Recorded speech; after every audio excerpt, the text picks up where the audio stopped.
Bonjour à tous. Dans la vidéo précédente, nous avons comparé les différents modèles de données, relationnels, clés-valeurs, documents, etc. Nous avons appris à choisir un modèle en fonction de la forme de nos données. Aujourd'hui, nous allons ajouter deux nouvelles dimensions à notre analyse, deux nouvelles grilles de lecture qui sont absolument fondamentales dans le monde des bases de données. Nous allons d'abord distinguer deux types de travail que peut effectuer une base de données. Le traitement transactionnel, OLTP, et le traitement analytique, OLAP. Ce sont deux métiers complètement différents. Ensuite, nous allons explorer deux philosophies, deux ensembles de règles qui gouvernent le comportement d'une base de données. C'est les garanties acides et le modèle base. Alors, comprendre ces acronymes, c'est comprendre le compromis fondamental entre la cohérence et la disponibilité. Bon, cette session est un peu plus théorique, mais elle est indispensable pour justifier vos choix d'architecture et pour réussir la certification, bien sûr. Alors, voici notre programme pour cette vidéo. Nous commencerons par une comparaison détaillée des systèmes de traitement de données OLTP et OLAP. Nous utiliserons une analogie simple pour bien comprendre leurs rôles respectifs. Ensuite, nous plongerons dans le débat acide contre base. Nous verrons que ce ne sont pas juste des acronymes techniques, mais bien deux philosophies opposées sur la matière de gérer les données dans des systèmes distribués. Enfin, nous ferons une synthèse pour lier tous ces concepts ensemble. Nous verrons quel modèle acide ou bien base est généralement associé à quel type de base de données, SQL ou non SQL, et pour quel usage. Alors, cette image d'une balance illustre parfaitement l'équilibre entre deux mondes, OLTP et OLAP. À gauche, nous avons OLTP pour Online Transaction Processing en anglais. Pensez à ce système comme à la caisse d'un supermarché. Il gère des données transactionnelles. Les opérations sont courtes, rapides et très fréquentes. Ce sont les fameuses opérations CRUD, Create, Read, Update and Delete. Par exemple, un client crée un compte, lit le prix d'un produit, met à jour son panier ou supprime un article. La vitesse est critique, on parle de temps réel. Ce système est la source de données primaire, la source de vérité de l'application. Et à droite, nous avons OLAP pour Online Analytical Processing. Si OLTP est la caisse, OLAP est le bureau du directeur qui analyse les rapports de vente. Il gère des données analytiques. Alors, il ne s'agit pas de traiter une transaction à la fois, mais de faire des agrégations et des résumés sur d'immenses volumes de données. Les requêtes sont complexes. Par exemple, quel est le chiffre d'affaires total par catégorie de produits et par région pour le dernier trimestre? Ça, c'est une question complexe, par exemple. Alors, le but n'est pas de faire fonctionner l'application au jour le jour, mais de fournir une aide à la décision pour le business.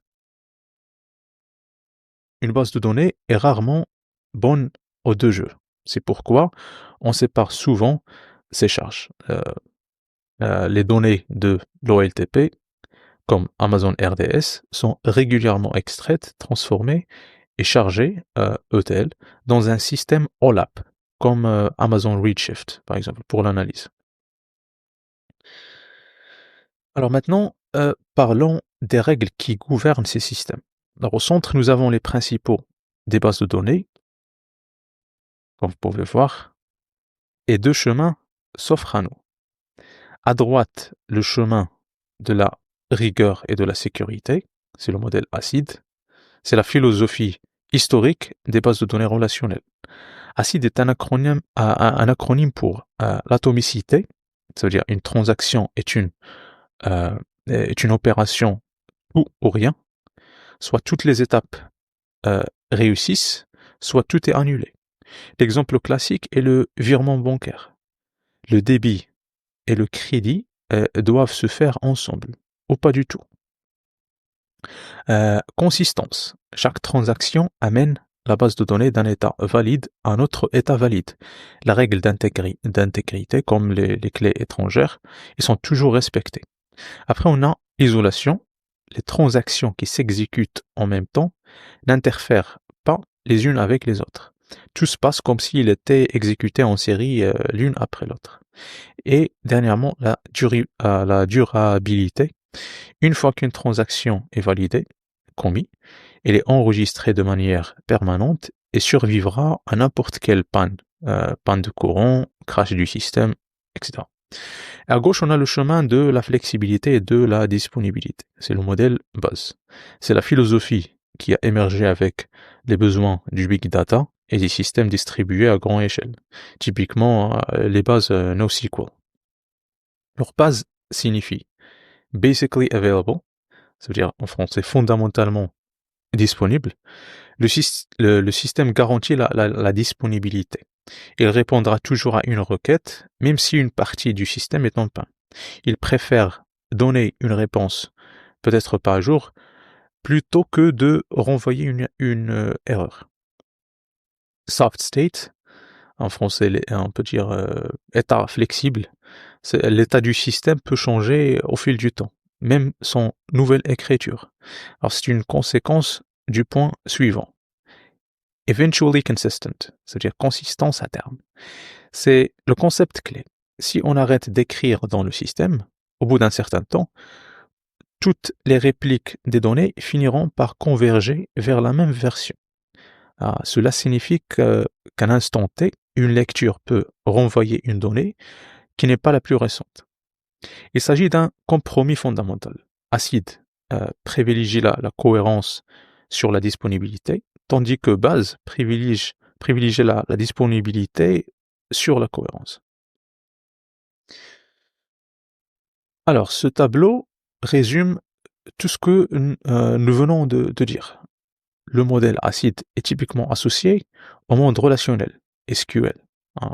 Sa priorité absolue est la haute consistance des données. Il est donc idéal pour les applications où l'intégrité des données est non négociable. Les transactions financières, les systèmes de réservation, la gestion des commandes, tout ce qui touche à de l'argent ou à un inventaire critique. Le modèle base, quant à lui, est associé au monde non relationnel, NoSQL. Sa priorité est la haute disponibilité et la mise à l'échelle horizontale massive.